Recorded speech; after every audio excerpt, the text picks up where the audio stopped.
Welcome back to episode 3, the conclusion of our conversation. Fascinating, intriguing conversation with Andrea Eastman. Now, after you leave Paramount, you at some point decide that you want to become or feel it appropriate to become an agent. Well, I never, as I said, I never would have left Paramount.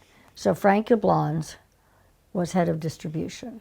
Frank was probably my closest friend, except for Charlie and Evans on the other coast in New York. Right. And so suddenly, I watched it happen. Stanley Jaffe was the president. Now Stanley, you know, is a button down. He's very college, and Frank is like a street guy, and Charlie is kind of a street guy. Not kind of. He's a street guy. He's a street guy.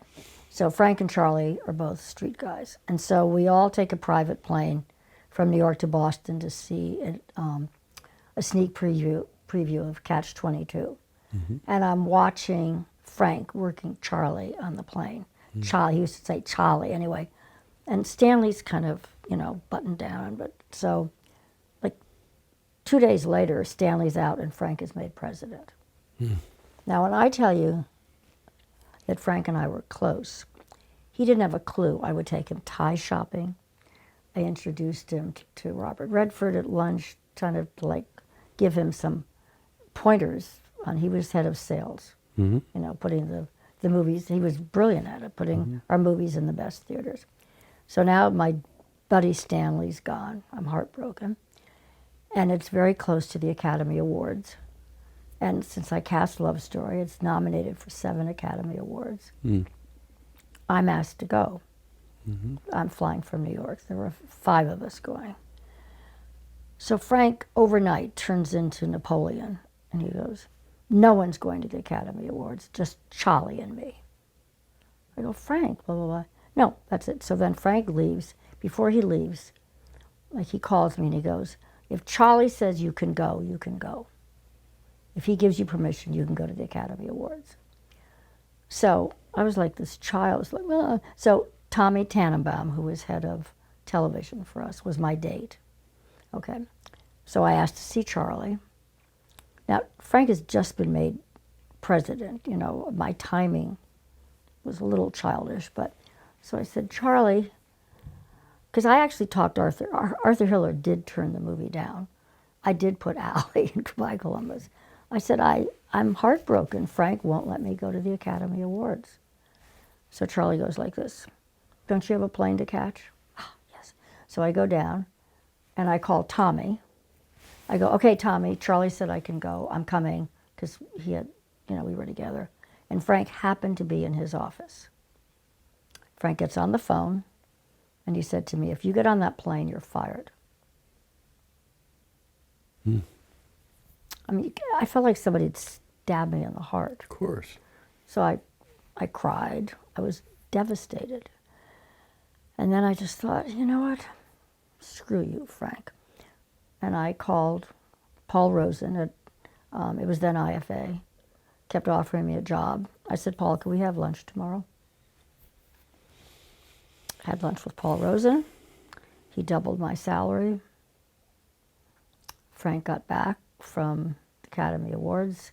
He had a platform built in his office, so his desk was high. You had to step up to go to his desk. And, you know, I still care. Oh, Frank is dead, but I did care about him. I forgave him. I bought a bottle of Dom Perignon champagne. I walked in. Oh, Frank and I used to say this, "You okay?" "I'm okay." He goes, "You okay?" I go, "Well, I don't know. I'm giving you this bottle of champagne. Congratulations. I resign." What did he say? They were stunned. Well, the person who really cared was Charlie.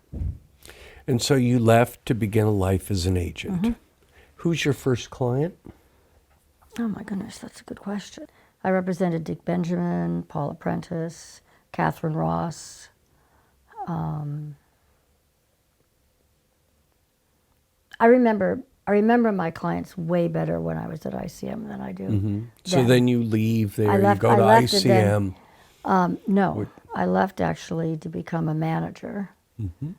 And Jane Oliver, was Sylvester Stallone's manager, God rest her soul. She was my mentor when I started out, long years before. And I met Stallone, and he actually was married in my house the first time. Jane was staying there. Okay. And so when he had already done Rocky, and then he was shooting Fist, and I remember I had a couple of years where I jumped around. I was working for Everett Ziegler.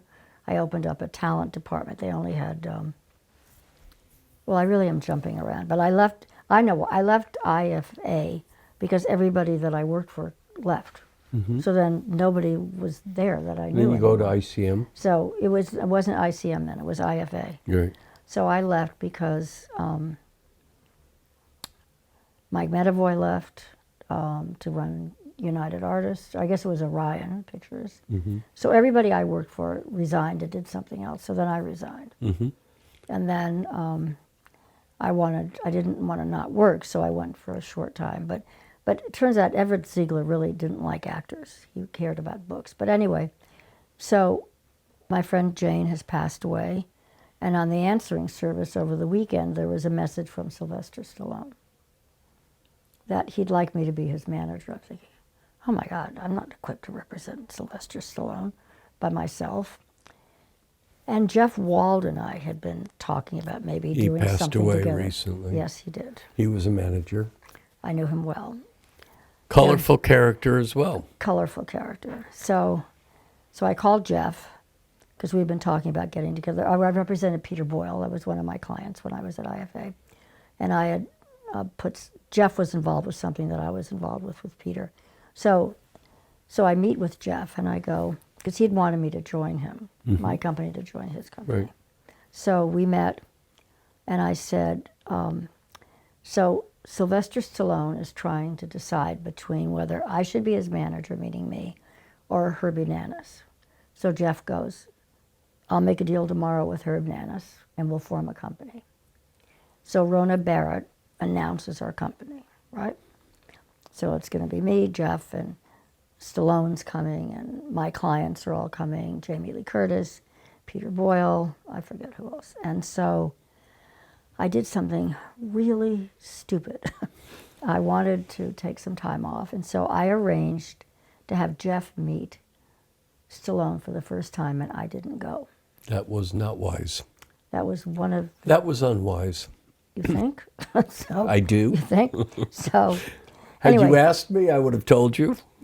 So, anyway, so Jeff, Jeff was funny, but he, of course, he's throwing around bodyguards to Stallone and my private plane, and so, okay. So Stallone is, Jeff was a very impressive guy in those days. Yeah. He represented Chicago, and Ron de Blasio was working for him. They had Donna Summer. Yep. Helen Reddy was married to Jeff then. Okay. So I was living in Malibu and I get a call. Jeff wants to see you at 4 o'clock. I had taken a few days off. So I remember it was like a sign. Somebody rear-ended my car as I was driving to the meeting. But I kept going, right? So in my rear-ended car. And I walk into the office and a couple of people looked at me and they put their head down. They wouldn't look at me.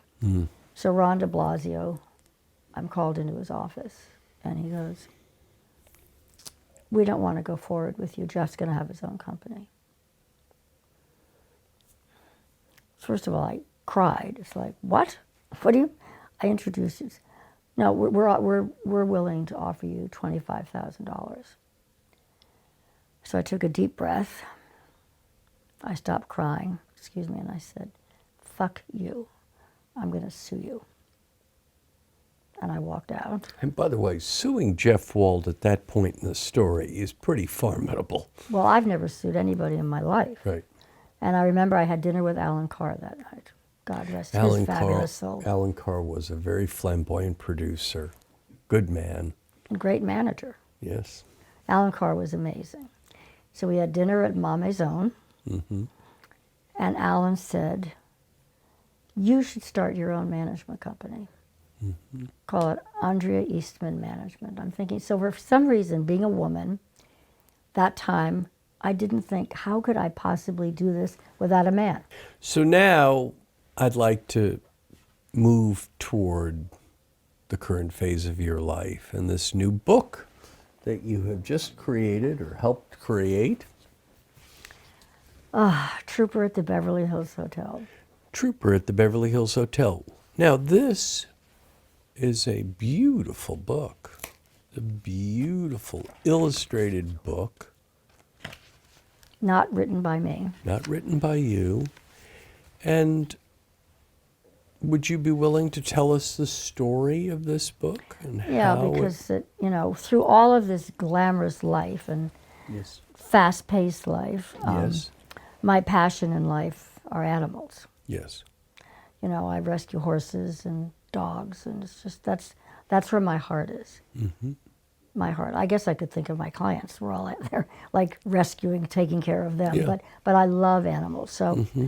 I had this golden retriever named Trooper, and in 2020, I had open heart surgery, and I could have gone into, I forget, a rehab place, which was during COVID. Right. Which meant I could have no visitors and my dog could walk by the window once a day. Mm-hmm. And Dr. Trento, my fabulous surgeon, said, from Venice, Italy, I said, Dr. Alberto Trento, you sound like a great Italian dish. Could have put him in The Godfather. I know. I would have, by the way. Yeah, And I believe I totally you. would have. So, but he said to me, Andrea, you are going to heal way faster if you're happy. And I said to him, I'm happiest at the Beverly Hills Hotel, and that's where I want to go. And he goes, well, that's where you should go and hire nurses to take care of you. Because you needed a real nurse, Yeah. to take care of you. So how long were you here? So I lived at the Beverly Hills Hotel for 3 months. Mm-hmm. Now people would think, my God, how could you afford that? It was actually tax deductible because I was healing. Okay. Instead of going into a rehab center, Mm-hmm. I was with my dog, Trooper. And And Trooper, it was you and your dog at the Beverly Hills Hotel. so everybody, today I went down to get my hair looking, whatever, and they were saying to me, God, we remember you first came in a wheelchair, and the dog never left my side. Mm-hmm. He just was, he was better than human. He was an amazing dog. And it was during COVID, so the hotel was only open 25%. So Trooper was a real character. He carried his leash, he pranced with his leash in his mouth. And every morning he'd go behind the front desk, and everybody would say, good morning, Trooper, good morning, Trooper. He just pranced all over the hotel with his leash in his mouth. And the hotel, every single person in this hotel adored and worshiped Trooper. So I thought, What is the hope for you and this book? What is it? well, that right, you hope- well, I'm hoping that it's going to be a bestseller. Right. Trooper lives on. So it because is a way of giving. Loving him, right. And The reviews have been I extraordinary. know, every review, I can't believe it. And because of you, thank you very much. Well, I hardly. No, we were but voted best It's a children's book. beautiful book, and it is capturing a lot of attention. So your hope is to, one, for it to be sell well. Yes, but people have said to me, oh, it could be, an animated film. It could be. So I really hit the jackpot. I called a friend of mine, David Baxter, who's a writer, and he said, I have lots of writers for you to talk to. And the first person I talked to was Susan McCauley. And I just liked her on the phone, and I said, you know what? That's who I want. David said, no, you should talk to other people. I go, nope. I know, my gut tells me. And your gut has done pretty well. Pretty well. What a fascinating, intriguing story, historic story. Thank you for sharing your world, your life with such a level of vulnerability and transparency and authenticity. Well, I thank hope you, Michael. it's been quite a journey and quite an opportunity for people watching the show all over the world to not only learn more about you, but about the different times in which we existed. It was a great time to be working in the movie business. Indeed it was. And Andrea Eastman, you have been a superb guest on Without Notes. I'm endlessly appreciative to you. I'm very appreciative to you. Thank you.